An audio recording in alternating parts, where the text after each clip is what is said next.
Sementara itu, sebelum bergabung dengan rekan koalisinya, Partai Kebangkitan Bangsa di Solo, elit Partai Gerindra menggelar konsolidasi di kawasan Blok S, Jakarta. Mereka menyulitkan para relawan dan pendukung untuk pemenangan Pilpres dan Pileg 2024. Konsolidasi Gerindra yang digelar di lapangan Blok S, Jakarta dihadiri oleh Ketua Harian Partai Gerindra, Sufmi Dasko Ahmad, dan Sekretaris Jenderal Partai Gerindra, Ahmad Muzani. Gerindra menyatukan para relawan hingga koordinator dan juga para saksi yang menjadi tim pemenangan Gerindra di pemilihan legislatif dan Prabowo Subianto dalam pemilihan presiden 2024. Soal Pilpres, Gerindra juga masih menggalang dukungan dari partai untuk berkoalisi, salah satunya Partai Bulan Bintang atau PBB.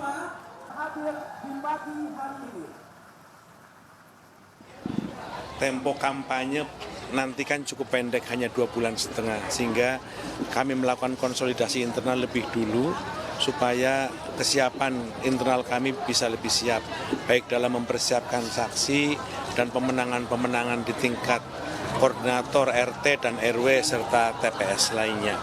Rencananya kami akan bersilaturahmi ke Partai Bulan Bintang hari Senin. Kita akan silaturahmi untuk minta kepastian mendukung kami.